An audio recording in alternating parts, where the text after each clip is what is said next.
বালুরঘাটের কালাইবাড়ির রাস্তার অবস্থা শোচনীয়। সংস্কারের অভাবে ছোট ছোট গর্তে ভর্তি রাস্তা। প্রায় দুর্ঘটনার শিকার হচ্ছে অটো, টোটো, সাইকেল, মোটরসাইকেল সহ সাধারণ জনগণ। প্রতিদিন দুর্ভোগের শিকার হচ্ছে কালাইবাড়ি, লালমাটি সহ ডাঙ্গির গ্রামবাসী। বালুরঘাট পৌরসভার রাস্তা পেরিয়ে শুরু হয়েছে কালাইবাড়ির রাস্তা।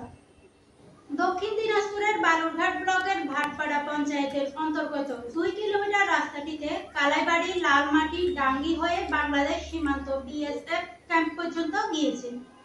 মূল ফটক থেকে বেড়েছে প্রায় 60টি গ্রামের রাস্তা। কয়েক বছর ধরে রাস্তা সংস্কার না হওয়ায় ছাত্রছাত্রী সহ সাধারণ মানুষ প্রায় দুর্ঘটনার শিকার হচ্ছে। দক্ষিণ দিনাজপুরের বালুরঘাট ব্লকের ভাটপাড়া পঞ্চায়েতের অন্তর্গত 2 কিলোমিটার রাস্তাটিতে কালাইবাড়ি, লালমাটি, ডাঙ্গি হয়ে বাংলাদেশ সীমান্ত বিএসএফ ক্যাম্প পর্যন্ত গিয়েছে। মূল ফটক থেকে বেড়েছে প্রায় 60টি গ্রামের রাস্তা। কয়েক বছর ধরে রাস্তা সংস্কার না হওয়ায় ছাত্রছাত্রী সহ সাধারণ মানুষ প্রায় দুর্ঘটনার শিকার হচ্ছে।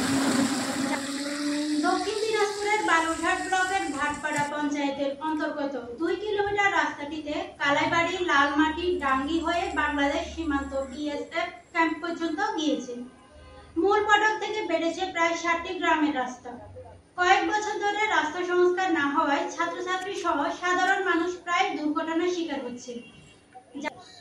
দক্ষিণ দিনাজপুরের বালুরঘাট ব্লকের ভাটপাড়া পঞ্চায়েতের অন্তর্গত 2 কিলোমিটার রাস্তাটিতে কালাইবাড়ি, লালমাটি, ডাঙ্গি হয়ে বাংলাদেশ সীমান্ত বিএসএফ ক্যাম্প পর্যন্ত গিয়েছে।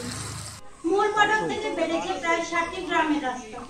কয়েক বছর ধরে রাস্তা সংস্কার না হওয়ায় ছাত্রছাত্রী সহ সাধারণ মানুষ প্রায় দুর্ঘটনার শিকার হচ্ছে। জানা যায়, ভাটপাড়া পঞ্চায়েত বর্তমানে বিজেপি পঞ্চায়েত সদস্য দ্বারা পরিচালিত। এর আগে 10 বছর তৃণমূল শাসন করেছে। কালাইবাড়ির বাসিন্দা চঞ্চল রায়, প্রবাস রায় বলেন, আমরা গত বছর বর্ষার সময় রাস্তা অবরোধ করেছিলাম। বিডিও, এসডিও অফিসের কর্মকর্তারা আশ্বাস দিয়েছিলেন রাস্তা হবে, কিন্তু রাস্তা সংস্কার হয়নি। এদিকে পঞ্চায়েতে যোগাযোগ করলে কর্তারা জানায় রাস্তাটি পঞ্চায়েত সমিতি থেকে করার কথা। আমরা রাস্তার সকল তথ্য পাঠিয়েছি বিডিওকে।